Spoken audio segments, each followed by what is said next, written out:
Nobody can hold me apart. Nobody can change my energy. Nobody can hold me sick.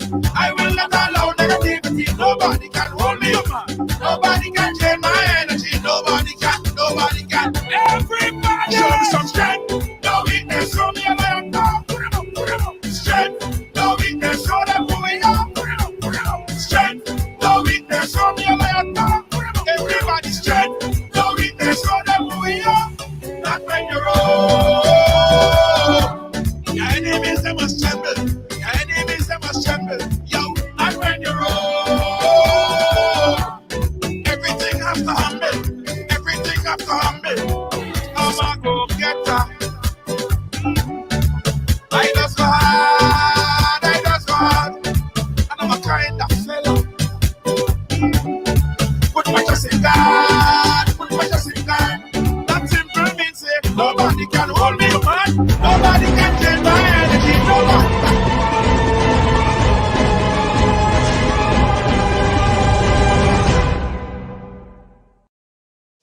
Yo, just show me some strength. No weakness, show me a lion.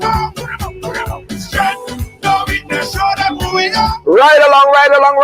As you're coming right on Stop the Thing, and welcome to Wednesday. Yeah, it's a hum day. It's a hum day. Wednesday. My microphone. Welcome to Wednesday. Welcome to Wednesday, guys. How you guys doing? As you're coming, I want everybody to go ahead and share the program right now, because today I want to get everybody involved in this conversation, right? Man, woman, and child. Everybody. All right? So everybody share the program to at least 5 friends. At least 5 friends. They need to watch this. They need to see this. Very, very important. Very, very important, guys. Let me go ahead and share to some of my friends. Share. I have a lot of friends. A lot of female friends I'm going to share it to. A lot of my male friends. A lot of my parents. I'm sharing it to them. Yeah, I'm sharing it. Go ahead and share the program, guys, or start a watch party. Yeah, when you share it, I want you to say, I share. Because it's important that this news, this information, it's important that everyone get a chance to hear this story that we're about to share on Ride Along here tonight. Okay? Yeah. Very, very important, guys. Very, very important. You gotta be firm in this time, son. Very, very important, guys. Very, very important.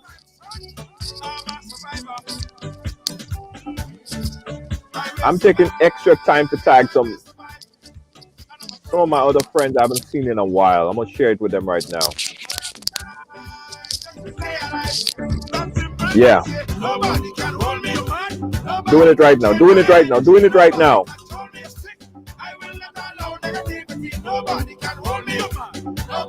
Hey, how you doing, Dodo Charles? How you doing? Welcome to the ride.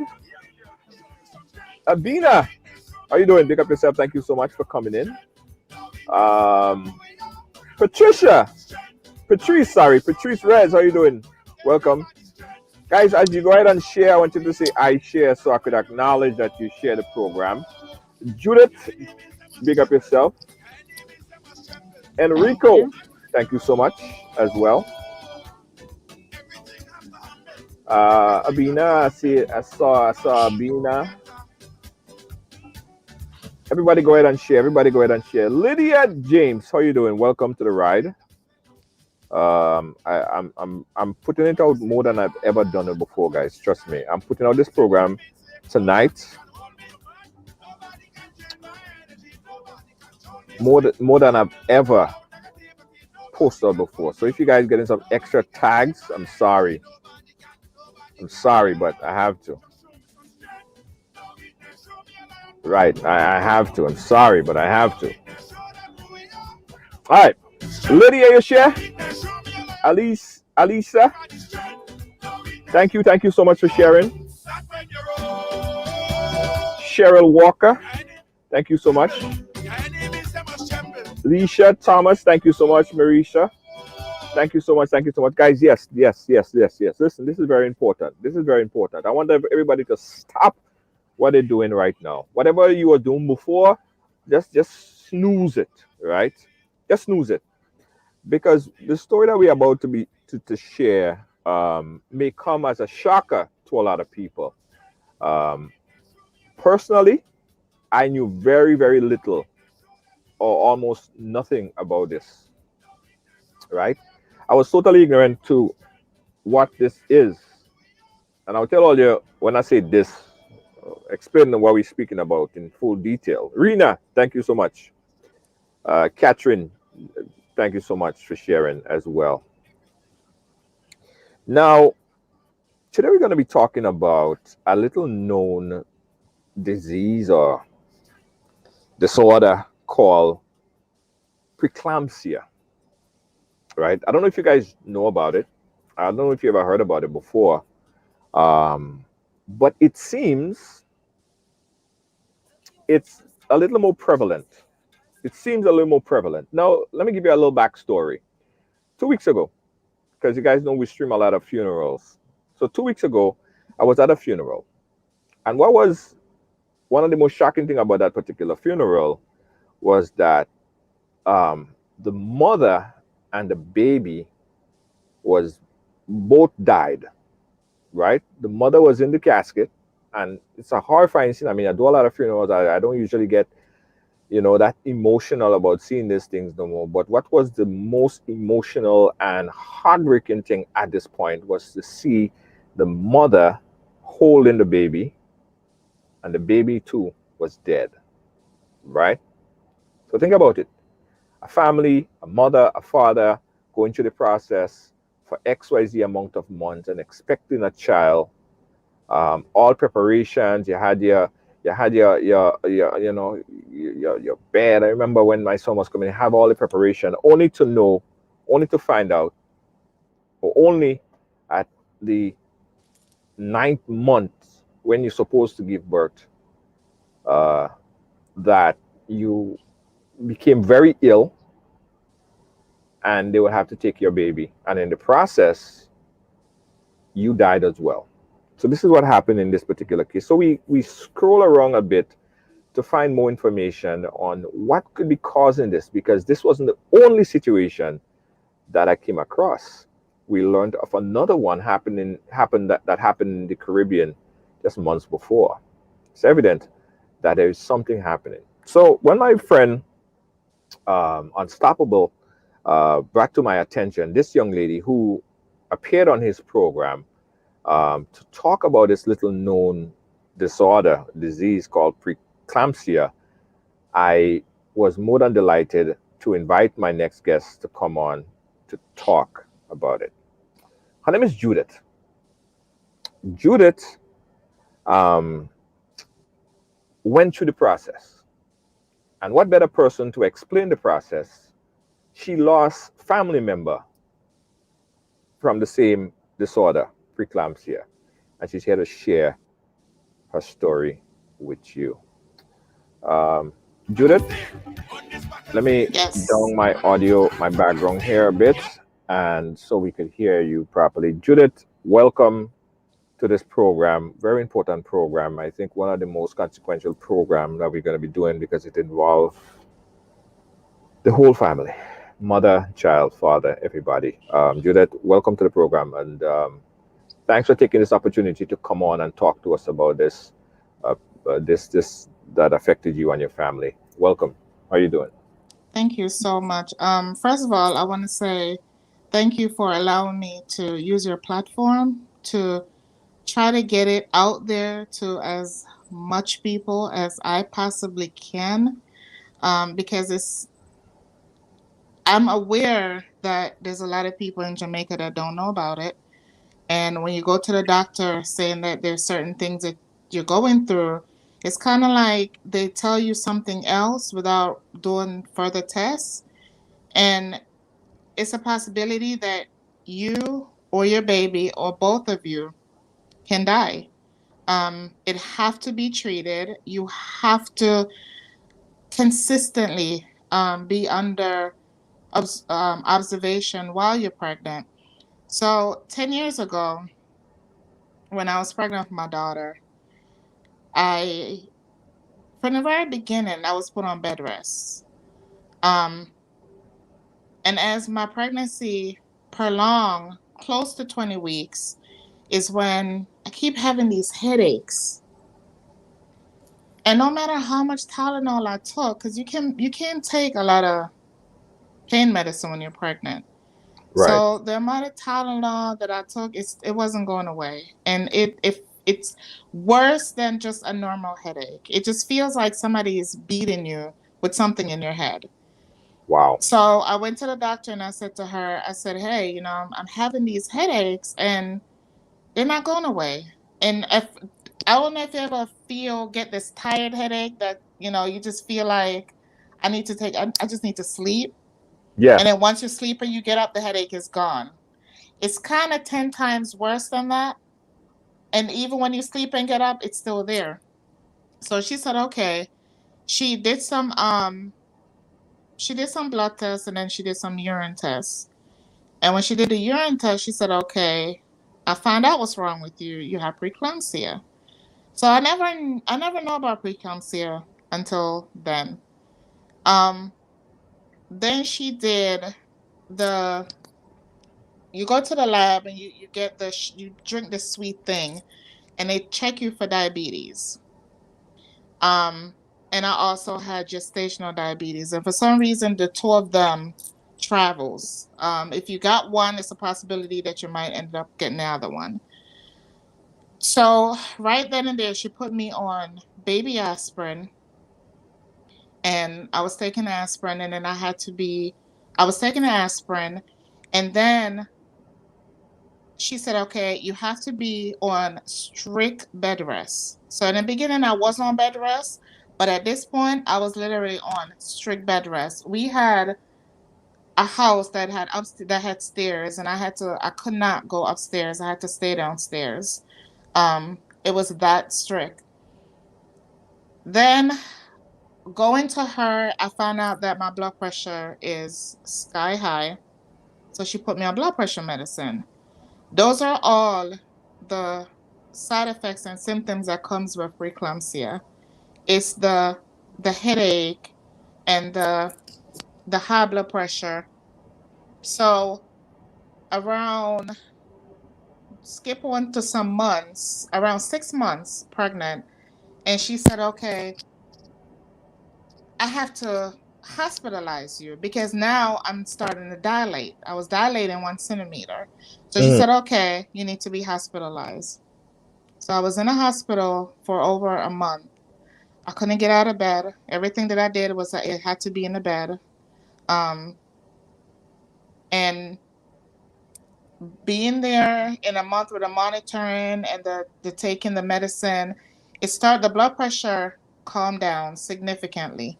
So I begged her to let me go home. I'll be on bed rest. She said, okay. So I went home back again on strict bed rest to find myself back in hospital I made it to 36 weeks. When I got the night before I could end up in the hospital at 36 weeks, I tried to sleep, but I just felt the headache coming again. And I tried a Tylenol. I don't even know why I even tried a Tylenol, but I remember trying a Tylenol and laying down and taking a shower and just relaxing. Nothing worked. It just got worse. So I ended up going to the hospital. When I went to the hospital, she said, okay, I can't allow you to keep going with the pregnancy. You're 36 weeks. You made it far enough. We have to take the baby out. So when I delivered the baby, before I delivered the baby, they give you this medicine, magnesium, and it's to prevent you from having a seizure because your blood pressure is so high. Yes. When I I had the magnesium, I delivered her, and she was great. Now, with that pregnancy, everything, as soon as I had my daughter, everything went back to normal. Right. I recently had my son, and I made sure to tell them because I was in another state when I had my daughter. And when I found out I was pregnant with my son, I told them, I said, look, I have preeclampsia. Now I know what it is. Right. And how severe it could be. I let them know I delivered her at 36 weeks. They got my medical records. They went over it. They said, okay, they instantly had me seeing a high risk doctor. Right. With my son, I thought I would have got away with everything. I thought everything was good because everything was feeling great up until I reached 2 months. Once I reached 2 months, it was like if I walk from, because I'm in my home office now, so if I walk from the office out to the door, which is just right there, Right. I felt like I ran a marathon. I was so out of breath. Yeah. I was short of breath. It's just like it's like okay, when you're pregnant and females who are pregnant can gravitate to what I'm saying is you can't breathe as easily because the baby, everything is pushing upwards, and the further you get in your pregnancy, the harder it is for you to breathe normally.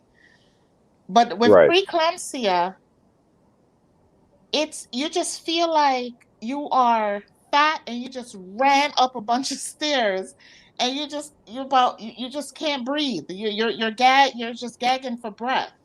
The bread. Let Went me to the stop you there real quick. Let me stop you there real quick because while we talking and I want to hear all of it. While we speaking here, I realized that one of our viewers, regular viewers, Rena, um, she also had an onset of preeclampsia, and she's going through it right now because it's like she's reliving those moments, and that's the reason why I want a lot of people to share this program, guys, tonight. Because even another viewer of ours here, Doug King Howard, he's saying that he heard about it, but never heard the name of the sickness. I never heard about it, or probably by passing, I didn't quite understand what it was. So before we go on, let me just explain to the viewers what it is. Right, preeclampsia is a disorder of pregnancy characterized by the onset of high blood pressure, right, and often a significant amount of protein in the urine. When it arises, the condition begins after about 20 weeks of pregnancy. In severe cases, the disease may be red blood pressure breakdown, a low blood pressure platelet count, impaired liver function, kidney dysfunction, swelling, shortness of breath, as you just described, due to the fluid in the lung, um, or visual disturbance. Preeclampsia increase the risk of poor outcome for both mother and baby. And you just explained one of the very important component that people sometimes when they go into it, they feel like that is a normal way of pregnancy. They have high blood pressure and it's not diagnosed properly, and they don't That's even not know that normal. it's just not normal. Rena's saying Mm-mm. here that her blood pressure was like, she posted it very To very normal, 207 by 198, which is wow. That's deadly. That's deadly Mm-hmm. if you really understand about it. So it's important that people understand the significance of this, because if not taken seriously, it could mean deadly circumstance for both Yep. mother and child. So Yep. this is very very important. I'm going to bring you guys back again about a funeral that I just been to about 2 weeks ago. Mother and child. I don't know if you guys preeclampsia, but mother and child in the casket at the same time. That is the most, I mean, the worst situation you could be ever faced with. So before we have any other of these onsets, I want everybody to understand. I want everybody to be aware. I want everybody to pay attention to what Judith is saying right now, because she's been through it. All right. So if you haven't shared it yet, I want you guys to do it right now. Please share the program to a friend because it is that important. Judith, we just lost her video. She will come back in um, and talk more. Again, guys, tonight we're talking about preeclampsia. If you never heard about it, it is this somewhat deadly disease disorder that affect women about 20 weeks of pregnancy in that particular time, and it could mean deadly circumstances if not taken very very seriously.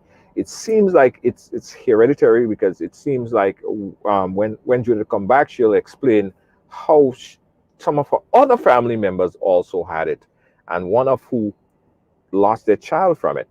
Judith is back with us. Hey, Judith. Sorry, guys. Yeah, no problem, no problem. We understand. All right, Julia. So continue. From so you had your daughter, and it was a rough process. Yes. So going out to have your son, you already know what you've been through, but the first stage, you saw that you was home safe. It was no problem, right? I thought I was good. I mean, because I knew from the beginning of my daughter that something was like the stuff that was happening, something just wasn't right. And even though that was my first pregnancy, you just have a feeling when you know your body and when something is just not right. But with my son, I was feeling good. You know, I was feeling great, and I just figure, okay, this is good.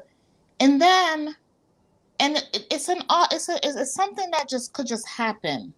Right. Okay, you could just be a healthy person, Yeah. and with your pregnancy, you have preeclampsia. There are some things that I'm going to share with you guys that you can look out for. Um, after I finish tell you my experience. Yes. So with my son, I'm walking out of the office because I work from home, and it's like I got up and I'm walking towards the door, and it's like, oh my gosh. And then my fiance, he was like, "You okay?" And I was like, "I'm just." I felt like I just ran up a flight of stairs. Like I just feel short-winded. So I called the doctor. Actually, I went on my chart and I sent her a message, and she said, "Okay, you need to come in." So when I went in, I let her know. I said, "You know, this is happening. The shortness of breath." She said, "Okay, how was your vision?" I said, "Well, you know what? Sometimes I just feel like clouds over my eyes, and Right. I wear glasses, so you feel like there's clouds over your eyes." Another thing that I experienced, and I'm still experiencing it, is carpal tunnel. In my thumb. My thumb right now feels like it's been on ice. It's Oh. numb and tingly sometimes. Um, so she said, "Okay."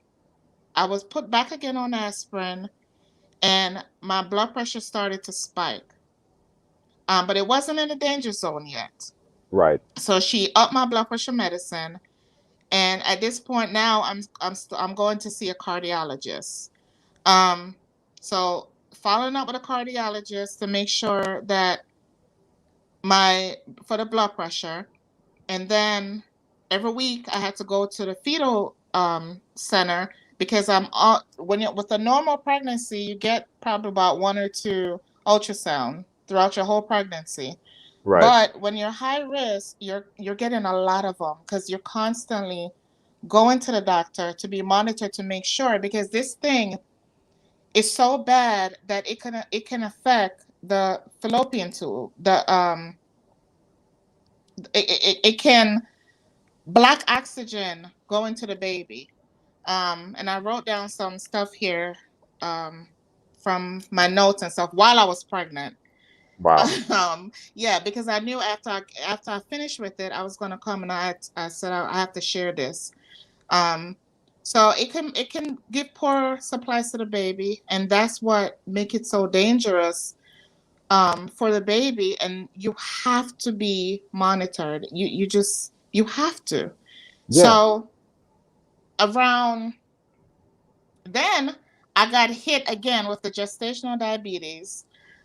The second time around, it doesn't get better; it get worse. Ooh. I was hospitalized 3 times between the gestational diabetes and the preeclampsia. I went for my doctor's appointment. I went to go do a stress test for the baby. And when I went to do the stress test, the doctor said to me, she said, "You know, your blood pressure is too high, and I'm going to have to send you to the emergency room." I was 8 months. As soon as I turned 8 months is when all hell broke loose. Everything that was going good is now going really bad. Oh. The diabetes was sometimes my level was in the 300s. The high blood pressure was like a 200 over 180 something. Um, so she told me, I went to the emergency room in a hospital that I went to, They were monitoring me, and they were doing their best. They were giving me all kind of medicine to try and get it down. Along with that comes that wicked headache. Mm-hmm. That is the number one key, is the headache and the high blood pressure. When the headache started, it was worse than with my daughter. I literally just feel like, just give me anything, whatever you can give me, just give me something. And there is a trick that the hospital found out, because they can't give you high potency drug. But what they did was they gave me Benadryl mixed with, it was Benadryl mixed with something, and it just knocked it out. The headache, it just knocked it right out. When the headache, okay, so they took care of the headache, but they could not get rid of the high blood pressure. No matter how bad they tried, that hospital just couldn't get it down. So in fear of what could happen to me and the baby, they had to elevate me to a bigger hospital, which was where my high-risk doctor was. When I went there, they said, okay, they rushed me in. A slew of doctors came, and they start getting a team together to figure out, okay, I'm only 8 months pregnant. Um, and they at this point, I felt like I was on a timeline. So Yeah. between this time and that time, they said, okay, if the blood pressure don't even look like it's budging, we're gonna have to take the baby. But if it looks like it's going down, then we'll still try to monitor. The key factor in all of this is to try to get the baby to 32 weeks. Right. Right. Once the baby is still premature, but it's premature enough to have a higher chance of living without too much complication after birth. Yes. So I was there. I was in a hospital um, until I reached 32 weeks. And when I reached 32 weeks, now there was a moment where I almost died. My blood pressure, there was a day where my blood pressure spiked so high, and I started to feel sleepy, like real sleepy. And one of the nurse, when I came out of it, she explained it to me. It's like she said my eyes rolled, and they gave me some IV drugs. And what was happening was, it was playing a number on my kidneys, which was the high blood pressure. So Yeah. when they did the kidney panel, it was dangerous. So I was fighting the preeclampsia along with the gestational diabetes.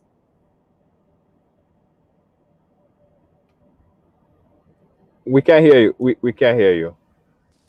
Try going back out and come back in, because this is important. Okay, we got you now. Is that better? Yeah, we're hearing you now. Okay, I'm sorry. I Guys, had you a watching? Yeah, so you had a call coming in. Guys, you're watching Ride Along Live. It's very important, and this is also very emotional because a lot of people seem to have gone through this situation right here, and some of you are watching. You're pregnant right now. Now, this program is not designed to scare you, as someone put in there. It's to educate you. Shortly, we'll talk to Judith about what are some of the early warning signs for those of you who are pregnant right now or plan to be pregnant, some of the early warning signs to look for, right? So I don't want anyone to feel like, okay, you're pregnant and you're gonna die, your baby's gonna die. This is not a program to scare you and lift your blood pressure from just watching this. This is to educate you, okay? So my mothers and my mothers to be and my soon to be mothers, I want you guys to watch it, but don't feel scared that something is going to automatically happen. We're going to learn a whole lot more as the program go ahead. Go right ahead, Judith. Yeah. And to piggyback from what you say, I've gone through it, guys. I have family member who passed away from it, by and a family member that lost her baby while I was pregnant. So we were both pregnant together. So by all means, I am in no, not even a thought of wanting to scare anybody from getting pregnant, Right. or scare anybody with the thought that, oh my God, I'm pregnant now, this could happen to me. Don't look at it like that. I just want you to be aware that if you are going through some of these things, just go to your doctor and get it checked out. That's all. And Right. don't hide it and say, oh, this is normal. And don't listen to a lot of the doctors would not take the chance to listen to patients before they're going, oh, that's normal. Or here, take this and it will go away. No. Listen to your body. If anything, ask them to run some tests. And I'm gonna go through some tests that you can ask for. Ask Right. them to run a test. Prevention is a cure. So it's not for you to be scared or worried or anything hateful. Look at it on the opposite side. Because I wish to God I knew my cousin was going through what she was going through, because I could have said something to her. And when I was pregnant with my daughter, my daughter, I didn't talk about it. So now that I had my son, and he's 4 months today, I want everybody that I possibly can lift my voice to shout, to say, if this is happening to you, please don't sit on it, because it's not normal. And Yes. I don't want you or your baby to lose your life. It's not to scare y'all at all, but it's just awareness. Let's look at the early warning signs, right? At what stage of your pregnancy you might start to see different things or feel different things, and what are some of those things in the early signs of it? That So might, from the very beginning, sometimes you get, because when with both my pregnancies, I was getting slight headaches. Which early signs of pregnancy, it could be headaches. right, But you need to monitor that headache, watch that headache. If your head feel like somebody is hitting you in it, or if you take a Tylenol, one thing the doctor would say to you when you go and you said, I'm having headaches, they would say, did you take a Tylenol? And right. if you said yes, and they said, well, did it go away? And if you said no, it's a red flag right there. If you Oh, a normal headache, a Tylenol should at least subside it. but should you take a Tylenol if you're pregnant and you're having, if you're pregnant and you're having sporadic headaches? Should you take Tylenol though? You can take Tylenol, I think, is the number one pain medicine that a doctor will tell you to take while you're pregnant. Okay, It's safer while you're pregnant. So they will ask you, like, I know that was one of the thing between when I was pregnant with my daughter and when I was pregnant with my son. The doctor asked, did it go away with Tylenol? And if you said if it didn't go, I'm not saying that the Tylenol should wipe the headache out, but if right, it don't subside, if you don't feel some kind of sign of relief, that you can now function, because your head can hurt you sometimes that you can't even function. right, If it doesn't get better in any form, you might need to check that out, because that's not normal. There's right. something else that's happening. And if you realize that your blood pressure, if you are pregnant, I highly recommend, whether you're healthy or not, to monitor your blood pressure at home. Yes, That is also a number one factor in preeclampsia when it comes to signs. It's the banging headache, the shortness of breath, and the spike in blood pressure. right. So let's look at if you, in the early stages, you have the onset of the high blood pressure, but you're not getting the headaches and all the other prerequisites that you just outlined there. Is it still a warning sign? Should you still be cautious and check it out if it's just a sporadic elevation in your blood pressure, or is high blood pressure sort of like a normal thing when you're pregnant? So what you do is you're monitoring your blood pressure. So if one time you take it and it's like spiking, just watch it. Right, Watch it and notice it. If you notice that, okay, I take my blood pressure today and it's normal, I'm good, write them down. And then right, if you take it tomorrow and you realize that, okay, I have a higher spike than I did yesterday, write it down. Yes. And if you notice the next day after that, and you gradually seeing there's something wrong. If you take it and it's constantly going up, or if you take it today and it's good tomorrow, and then you take it the next day and it's higher than it normally is, you need to write these down and you need to talk to your doctor about them, because that could be preeclampsia, or it possibly could be something else. Right. Rena is also saying swelling bags under your eye. Yes, my face was swollen. Like, when you're pregnant, your face swell anyway. But my face was huge, and then my feet looks like. Imagine this is my this is my thought of it when I looked at my feet. If you will blow up, if you will blow up a surgical gloves, and you Right. imagine how thick that looks, that's what my feet Right. look like. And I compare that to it because there's 5 fingers for the gloves, right? And that's Yeah. how my toes look. It looked like somebody just blow it up. My feet were swollen. My face swelled up. My eyes just look. It's just. It's constantly. I don't know if it's more fluid than normal. Yeah. Yeah. And one of the things that you mentioned when we spoke was that the immediate bed rest and adhering to that bed rest. Speak to us about the bed rest that you had to undergo, and is that one of the things that could potentially, if you were diagnosed with preeclampsia, bed rest and strict supervision, do you think that's one of the things that could put you in a lower risk category of losing your life or the baby's life?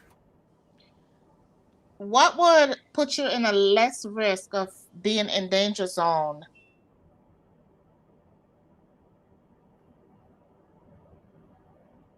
Yeah, we lost your audio again. It'll come back. Yeah, we're Okay. back. Yeah, we're back. Sorry, guys. I have calls coming in. It's the close monitoring by a physician.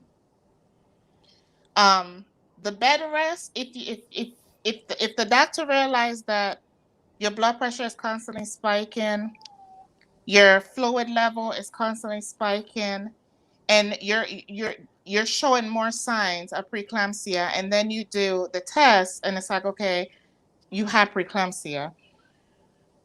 Severe bed rest is for people with severe preeclampsia, because you can have you can, because you have preeclampsia doesn't mean you're at death's door or your baby's at death's door. It's Right, just to let you know there are things that you need to watch out for. There are food that you need to eat less of, and there are food that you need to eat more of.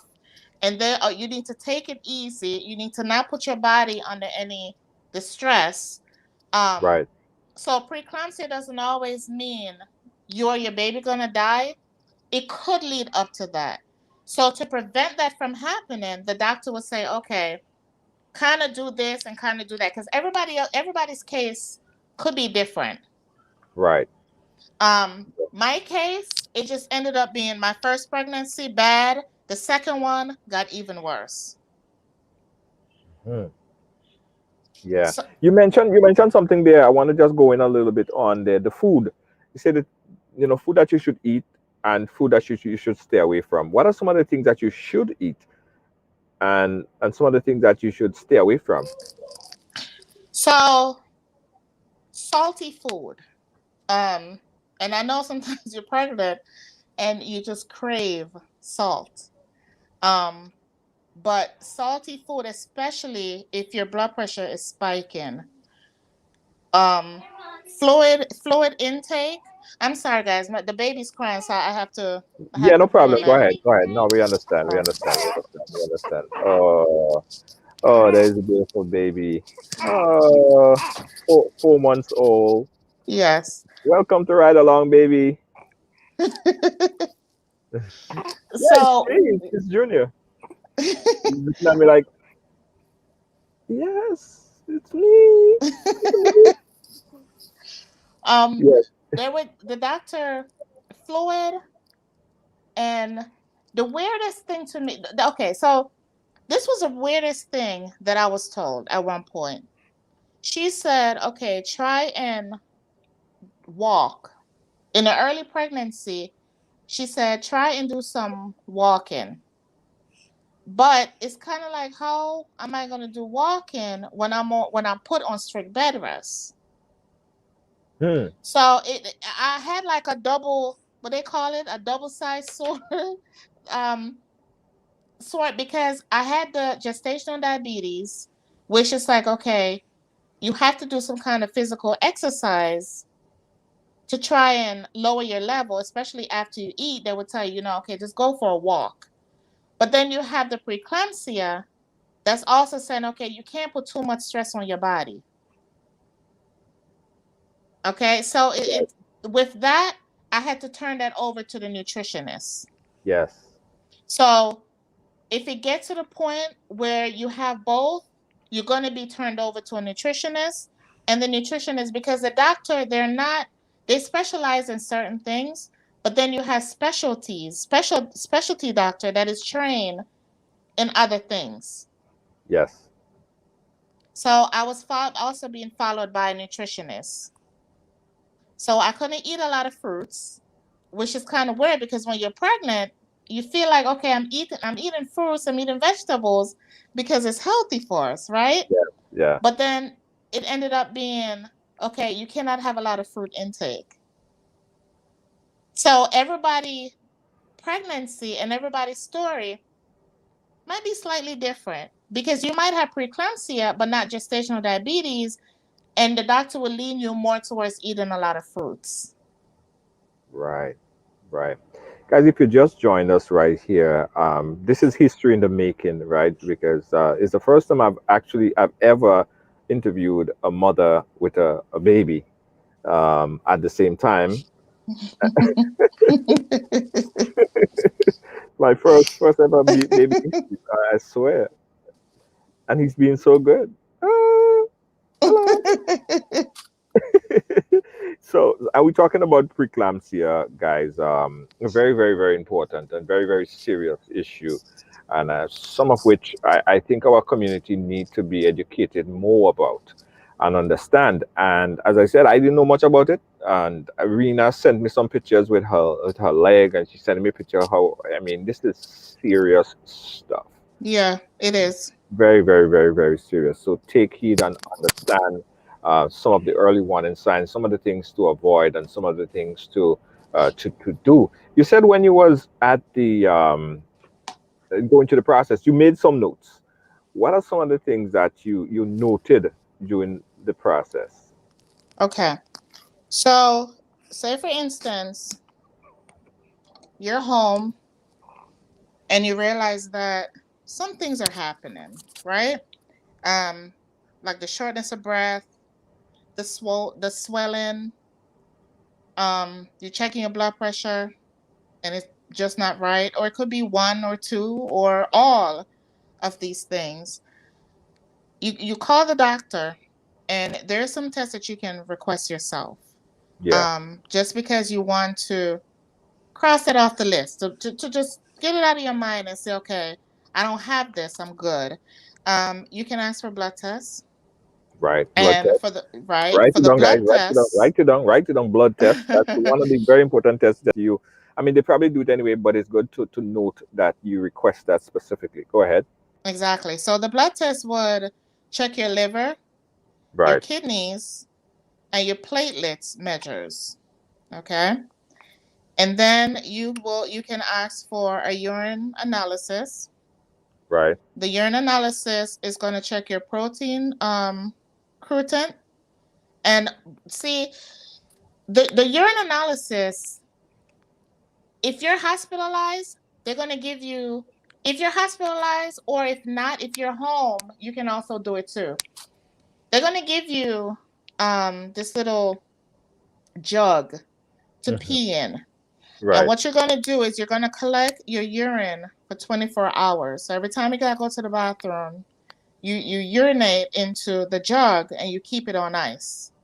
So you can just leave it in the bathroom and just make sure that there's always have ice on it for 24 hours straight. And then what you do is you turn it into the doctor's office and they turn it into the lab. So that is a 24-hour urine analysis. The fetal ultrasounds. Mm-hmm. If you have a normal or going through a normal pregnancy, again, you don't get a lot of them. But if you have, if there's something going on within your pregnancy, a high risk, you're gonna constantly get them. Right. So you can request if you feel like as if the baby is not moving good enough, or you just feel like everything else. You ask the doctor to do a blood test and a urine analysis. Ask for a fetal ultrasound, and you have reason why you want a fetal ultrasound. A non-stress test Mm-hmm. is to check the baby's heartbeat. So you're in the office and you lay there for a certain amount of time, and they have the monitor on the baby, and they're checking to see the dip or the rhythm of the baby's heartbeat, to make sure that it's normal, just to make sure that the baby is not in any kind of distress. Right. Because preeclampsia will put the baby in distress, or can, not will, but can put the baby in distress. While you're on that, what about movement? Um, does the baby move more or less during these times? Um, if there is something that is going on, so see, I had two things that was happening. I had the gestational diabetes, which the further along that I get in my pregnancy, is the less he was moving, Right. because of the sugar. He was basically being fed sugar. And you would think that would make him hyper. It was making him more sleepy. So it depends on what you have going on. But once you get a certain month in your pregnancy, the doctor would recommend for you to check those movements throughout the day, just for normalcy, especially if you're at a high risk pregnancy. If you realize 12 o'clock come around and that's when your baby's more hyper, because my kids had a schedule while I was pregnant. There was a certain time that they will move around more, and a certain Right. time that they will move around less. So you get to know your baby while you're pregnant, and if it's something just not right, it's better be safe than sorry. Just go in and check it out. Yeah. I've seen, Rose Ship is posting, and I I'm watching, and I'm also getting texts and WhatsApp messages, and it seems like there's so much people, and I never knew. I would have never known about this, and all of these people in my immediate circle that went through this, if we never had this program. So that's why it's so essential to have this type of conversation where we could build awareness for both men and women, because we, as men, we have to understand and know what the woman is going through. I remember, when my son was being born, every single mass class I had to be there. I was so obsessed with knowing the process. You know what I mean? So men are very, very, very interested in, and are tuned in as well, and paying attention. And I hope, even when this is finished, more men and women go back and watch this program and educate yourself about preeclampsia, because it's an educational program, not to scare anyone into not having kids, or if you're pregnant right now. So this is what it's all Right. about.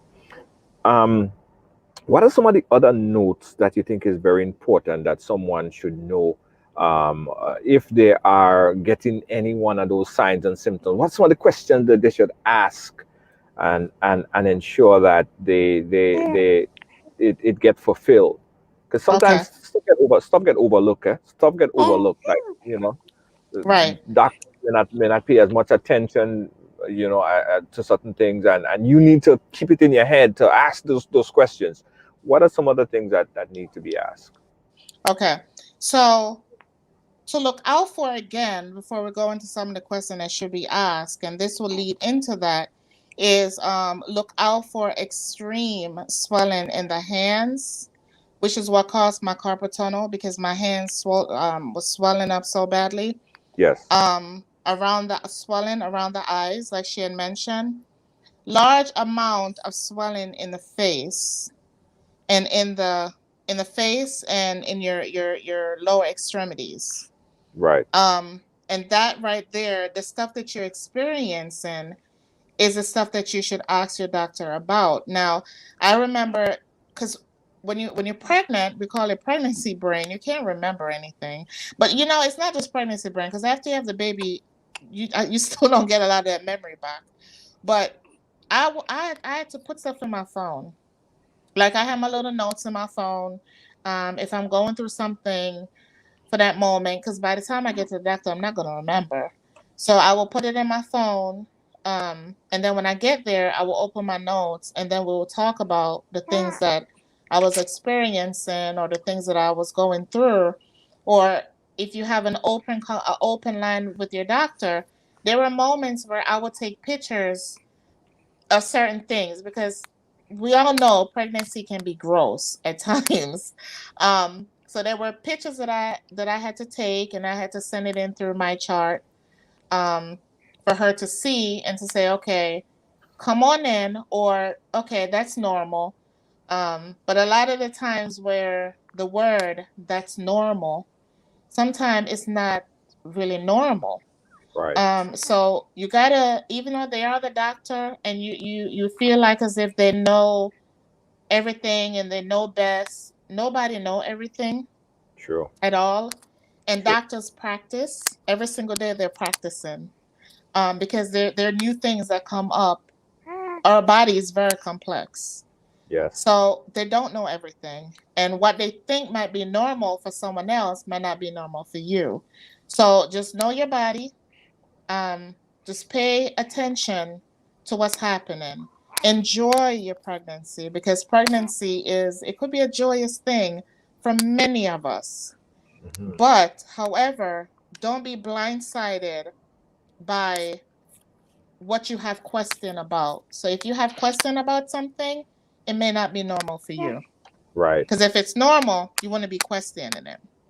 Yeah, and that's a good point. Let me open up the phone lines real quick, because I see baby is being very, very good, and Yeah, he's a I, good boy. I think he likes television. He's probably gonna be a big time host or something. He's so good.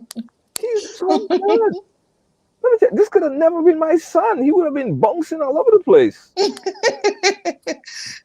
Trust me, you're looking at a future television host right there. Hi, baby.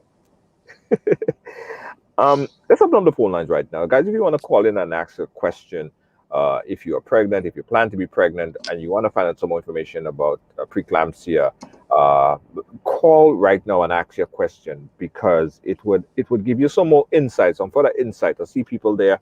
I mean, imagine I'm watching Rena, and I'm also watching Rose Ship. She's saying that her husband cried when he saw her condition. Rena is saying that the doctors gave her and her baby an hour. Could you imagine that? I mean, just hearing that, Ooh.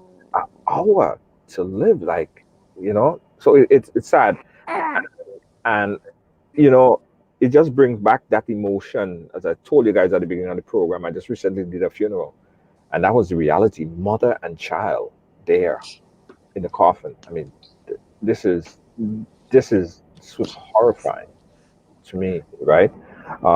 So open up the phone line 718-701-5720. If you have a question to ask, we'll take your call live on the air, and we will give you as much information as possible to ensure that if you are diagnosed with preeclampsia, that you may know some of the things, some of the early warning signs, and some of the things that you need to do before it gets even worse. So that's the number. We're going to pin it on the screen. Thanks, Gail, for posting that picture as well. I mean, the number as well. Yeah, yeah, mom. Talk to us about some of the I don't know if we went over all the things that you need to ask, because I think that is important. Asking questions. Some of the most asked questions that you need to ask your doctors and nurses. Okay. So from the very beginning, you can ask your doctor, do they have a team of Do they have a team that work with high risk? Ask your doctor, because a lot of times when you go and you get your blood pressure checked, they just check it and then that's it, right? Yeah. So if you don't have a blood pressure cuff at home, it's okay to monitor it also. Know your level of normalcy. Get to know your level of normalcy.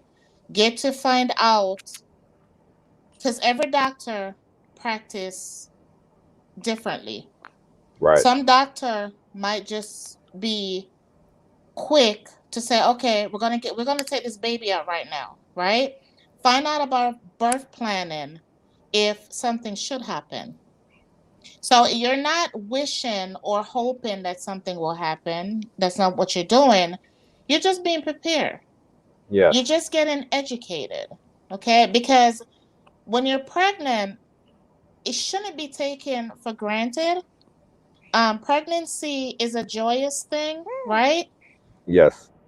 But it also you have to also be cautious of what's happening to you, Mm-hmm. because your body is not only fending for itself, it's fending for two, and sometimes three, four, or five. Yeah. So when you go in, just find out from your doctor, hey, if you are seeing these signs and symptoms and you do talk to the doctor, sometimes you might have to fire your doctor and get yourself another doctor that is willing to listen to you. Because I know a lot of times in the Caribbean, when patients go and tell a doctor something, oh, this is happening, it's easy to be brushed off. It's easy to say, oh, it's this. Here's something. Take this and it will be okay. Or go do this and this will be fine. And you're not being heard. You're not being understood. A doctor should be able to sit there. If you have a question, ask those questions. And the doctor should be comfortable to answer those questions and to even go over pamphlets or booklets with you, or even pull something up and said, okay, let's go through this together. You should never go to your doctor and feel like you're being rushed outside that door. They're not Yeah. doing you a favor. They're not. And And you especially during this particular time in COVID, and there's so much other things to attend to. There is COVID, and people think, well, the whole hospital, all the hospital right now is just COVID patient. No, there are people yes. that have all sorts of different things. People still catching, having high blood pressure. People still having all sorts of disorders, and the hospital is inundated with COVID patients. So doctors and nurses are they're less of them to go around, and a lot of them sometimes have more patients to deal with. So Right. it's very important that you stay on top of this and ask the right question. Patrice is asking, can this cause a baby to be born with problems or disabilities? Yes, it can. And the reason why is if the baby is born too early, like less than 32 weeks, a lot of the baby might not be fully developed. So, and the baby can be, there's things that can happen. Like for instance, even though I went 32 weeks, he was still a preemie, so he had to be in a NICU for a little over a month. He had trouble with eating. He didn't want to eat. All he wanted to do was just sleep. They had to give him, because also with the gestational diabetes, he was so used to having sugar in his system that they had to give him sugar and water through an IV just to maintain him until he can able to regulate his own glucose. Right. So there are situations that can occur, and because he was preemie, he had trouble eating, so he had a feeding tube. Oh, Um, yes, he had a feeding tube, and he also had jaundice. Um, so there are stuff. I'm just grateful that I was able to hold on to him in there until he was 34 weeks, not 30, 34 weeks. 34. The safe line is 34 weeks. yeah, So they yeah, will ask you, and that's the question that you can ask your doctor. If something should ever happen, um, what time frame do you consider to be safe? Because again, every doctor study different, and every doctor have their own thoughts and experience. So Mm-hmm. you can even ask your doctor how experienced are they with delivering preemie baby, and what are their, and you can also research that doctor yourself. I know when I found out that I was high risk with him, as a matter of fact, before I even went to the doctor because my insurance company is the one that recommended her, I did my research on her. I made sure I looked at her fatality rates, like how many baby died. Oh, These are stuff that it might sound like nobody want to think about this stuff while you're pregnant, but I want to know. yeah. I want to know. And one of the questions that I did ask was, do you have a team of high risk doctors? And she said yes. And she said, as a matter of fact, because you were high risk with your first pregnancy, Right. it's 9 times out of 10 you will be high risk with this one too. So there were a team that she did work with, and I ended up going to see them. Um, before you get pregnant, there's some things that I want to go over. Yes. Some of the things that might put you at a higher risk. I'm not saying that if you do have these now, you get pregnant, that you will have preeclampsia, but it will put you at a higher risk. Is if you had a high blood pressure of 140 over 90 prior to getting pregnant. Oh. Yes, if you have type 1 or type 2 diabetes, if you have kidney disease, if you have lupus, if you are obese, if you get migraines, those are higher risk situation that you might, I'm not saying that you will, but you might end up with preeclampsia. Preeclampsia, there's no prevention that studily, they said that there's no prevention.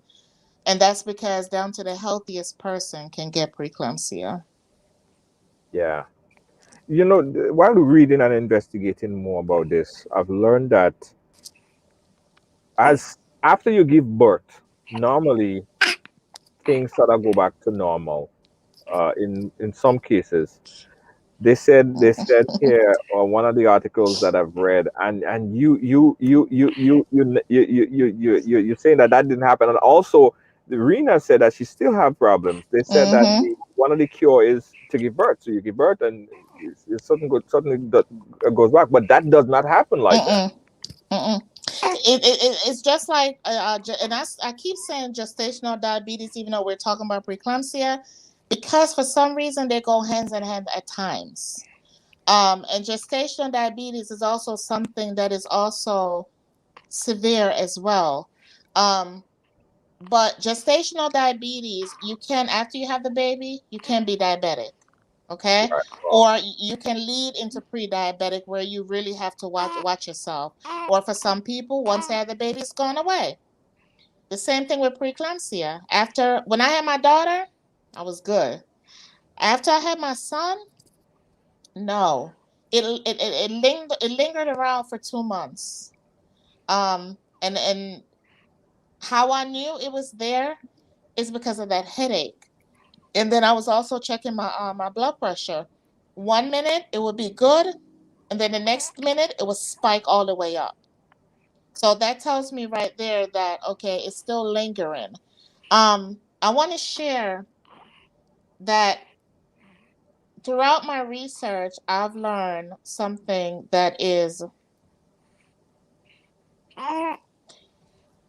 it's a little devastating when you think of the sum of it, and that is that African American women, we are at the highest death rate with preeclampsia than other race.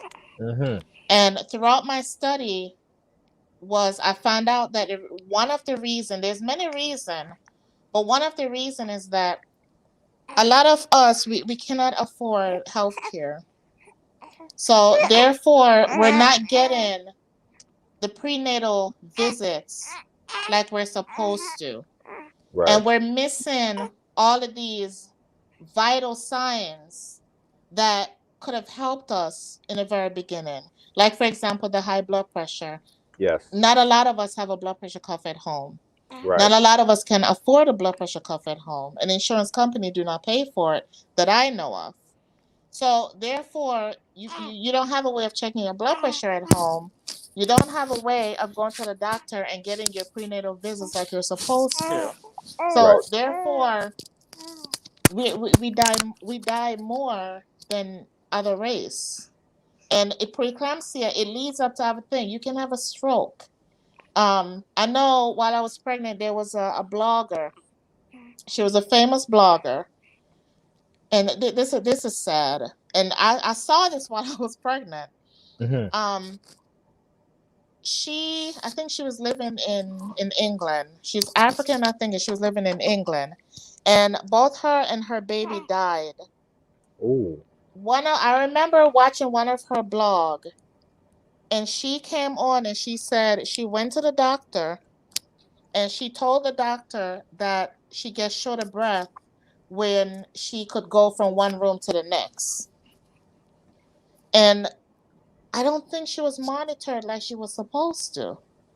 And not only for poverty, we don't get treated right. A lot of times in healthcare, we're not treated properly. I don't want this to be a racial thing, but Right. I mean it is what it is, right? So she blogged and she said, she's having these shortness of breath, and before you know it, she's dead. Ooh. She's dead. She was talking about, and when you listen to her, you hear the stuff that she was experiencing, Yeah. and I think she had a stroke. She died, and they couldn't save the baby, so that they both end up dying. So guys, it's not to scare you, but it's just to make awareness.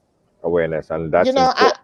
That's important. My cousin died. My cousin baby died just when he's 4 months, and it's just this is recent, and I didn't know about anything that she was going through because I never spoke to anyone about what had taken place with my daughter. Because if Yeah. I did, I kind of feel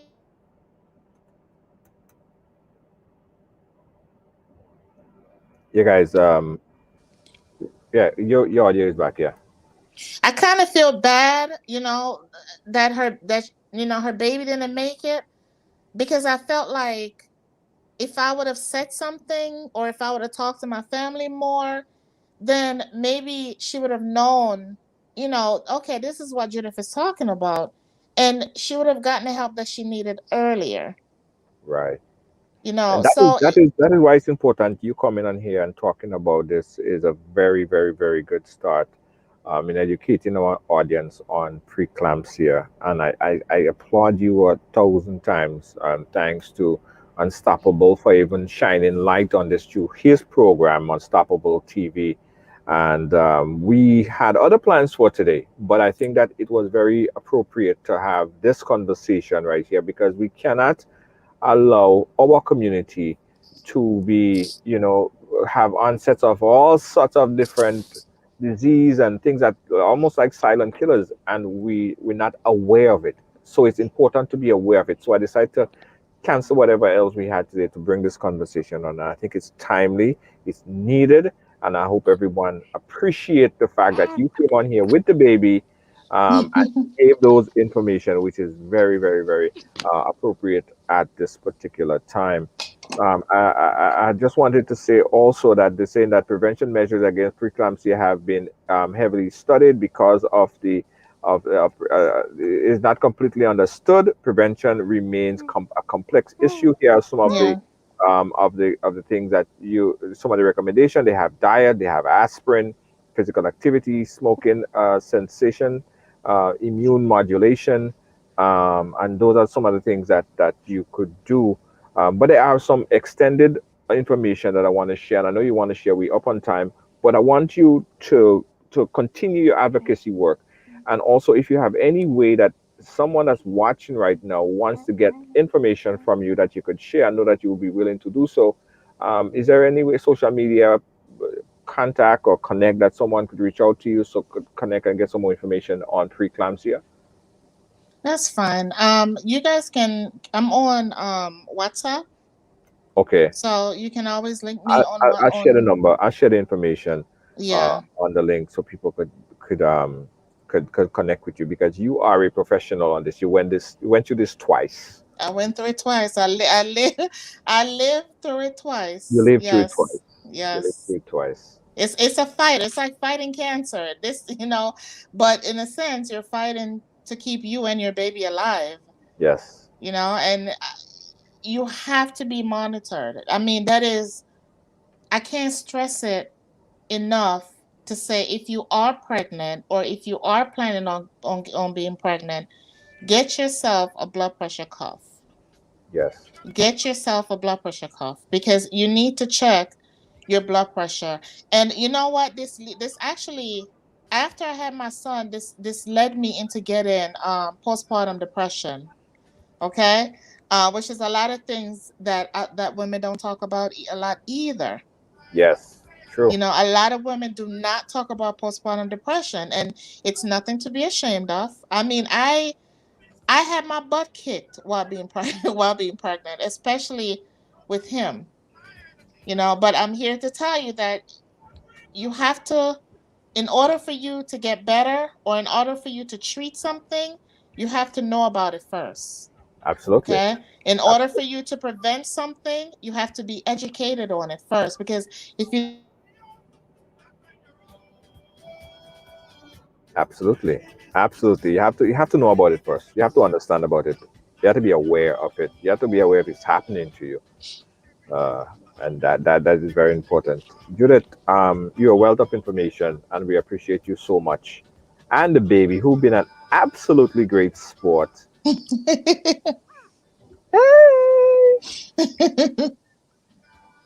I just love babies, man. I can't help myself.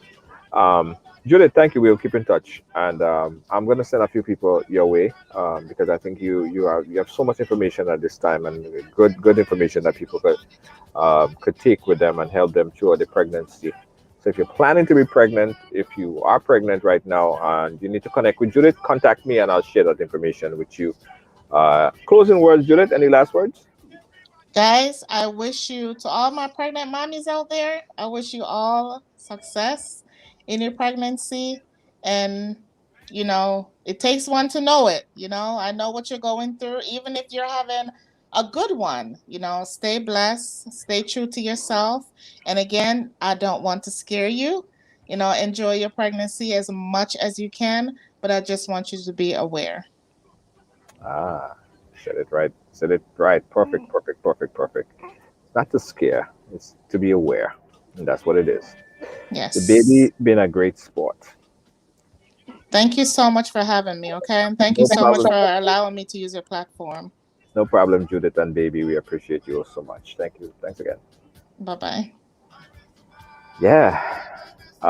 Thanks to Judith and baby for coming on. This is my first baby interview, guys. So you guys saw the little kitty part of me. Yeah. Peekaboo. They say you mustn't say that to babies, right? Peekaboo and all that stuff. They say that to us, huh? Peekaboo. Peeky, peeky, peeky, peeky, peeky, buku, buku, buku, buku. What does that even mean? I'm gonna cut that out, by the way. Yeah.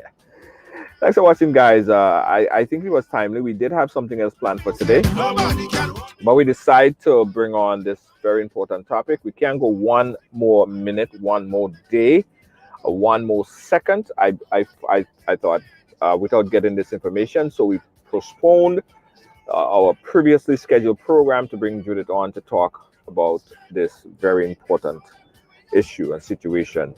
That if it wasn't for this conversation, I would have never known that so many of my friends, very close friends, viewers, top fans, supporters of Ridealong went through this. I would have never known. I would have never known. All right, guys, appreciate you. And thank you so much. Continue to share, continue to love, continue to be friendly and nice. Appreciate you guys. Also, we're going to be talking immigration with Diane Winter Funde. And right before showtime, right, I got a call from a young lady. That is 2 minutes before we came on, 5 minutes before we came on here. I had to cut the conversation short because she was crying and crying, and she needed to speak to me, and she needed to get that story out. From what I understood from her story so far, I'm going to call her back and get the rest of her story. It's something to do with her children being taken away from her. And whatever she do, whatever she try, she can't get them back. And she feel that we have the power to make changes. And this is some of the things that we get faced with almost every day. She have a story to tell, and she's going to be telling it, and we're going to allocate some time for her next week to share her story. But everyone, for that matter, as we say, everyone have a story to tell. Everyone. When we say everyone, we mean every single person. And when someone come on to share their story, when someone come on to share their truth, sometimes it's difficult to accept. Sometimes it's hard to understand. Sometimes it's hard to bring yourself into their consciousness, right? But no matter if it's someone that is homeless on the street to someone who's making millions right now in the industry and the business, they have a story to tell. And we should at least, just put a listening ear to them. And when we say everyone, people, and we bring on certain people, be like, well, why you have this person sharing this story? The reason why we bring on this person sharing this story is because we said everyone have a story to tell. Every person have a story to tell. Look deep inside and see, you too may have a story that you want to share. Yeah, that's why we're here. And we're excited to hear your story as well. If you do have a story to tell, we encourage you to call us up, inbox one of our moderators, and we're happy to hear your story. All right. Thanks again, guys. Thanks for watching. Thanks for being a part of our program today. Thanks for supporting Riders Headphone, guys. Riders Headphones. Booyah. Right there. Right? Thanks for supporting. The orders are just coming in, man. The orders, I'm seeing beep, beep, beep every few, it's not every second, but at least about 5-6 orders came in today again, guys. And I just know that this is great support. And I thank you guys so much for supporting Riders. Yeah, man. We ain't reached the mark. We said that I wanted to sell like about 1,000 this month. I ain't officially made that mark yet. But if we keep pushing, quite possibly we might hit that mark. We're close to that. All right. So if you want to support Ridealong and support our Riders Headphones, you go online. It's ridersong.com. That's ridersong.com. Order 1, 2, 3. Order one for every person in the family. You could listen right along and so much other things. Have your phone not miles away, feet away. Be upstairs, your phone downstairs. You're listening. You're being a part of the program. It's a great piece of equipment right here. This is my favorite. I keep showing you guys because I love it. But get these headphones. Get the ones, the over-the-air ones as well. All available on the website at ridersong.com. Ridersong.com. Thanks, guys. Catch me tomorrow. Peace out. Bye-bye. Just show me some strength. No weakness. Show me a lion. Strength. No weakness. Show them who we are. Strength. No weakness. Hey, I got some good news for you. Looking for a passionate immigration lawyer with experience that spans over 2 decades? Someone trusted that serves immigrant families just like yours? Well, look no more. Now you can benefit from her personal and professional experience.